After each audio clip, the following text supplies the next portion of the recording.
തൃശൂർ ജില്ലാ ജയിലിൽ റിമാൻഡ് പ്രതിയായ യൂട്യൂബർ മണവാളന്റെ മുടിമുറിച്ചതിൽ പ്രതിഷേധവുമായി കുടുംബം രംഗത്ത്. മുഹമ്മദ് ഷഹീൻ ഷായെ മനഃപൂർവ്വം മനോരോഗിയാക്കി ചിത്രീകരിക്കാൻ ശ്രമിക്കുന്നതായും കുടുംബം ആരോപിച്ചു. ജില്ലാ ജയിൽ ജീവനക്കാർക്കെതിരെ കുടുംബം പരാതി നൽകി.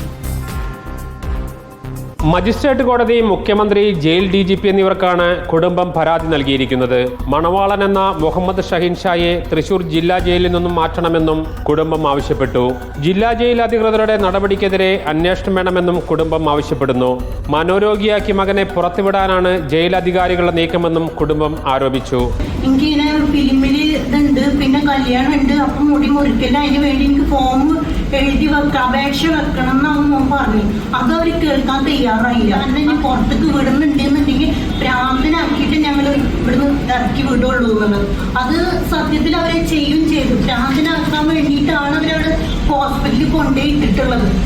എന്നിട്ട് അത് മാത്രമല്ല, ഭ്രാന്താശുപത്രിയിൽ കൂടെ അന്ന് ഭക്ഷണം മോൻക്ക് അന്നത്തെ ദിവസം ഭക്ഷണം പോലും കൊടുത്തിട്ടില്ല അവര്. ജില്ലാ ജയിലിന് മുമ്പിൽ റീൽ ചിത്രീകരിച്ചിട്ടില്ലെന്നും കുടുംബം പറയുന്നു.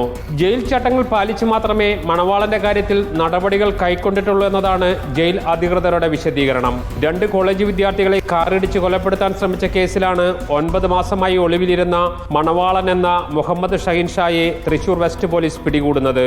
തുടർന്ന് 14 ദിവസത്തേക്ക് റിമാൻഡ് ചെയ്യുകയായിരുന്നു. ജയിൽ കവാടത്തിന് മുമ്പിൽ വെച്ച് മണവാളനും സംഘവും റീൽ ചിത്രീകരണം നടത്തിയതും വിവാദമായിരുന്നു. റിപ്പോർട്ടർ, തൃശൂർ.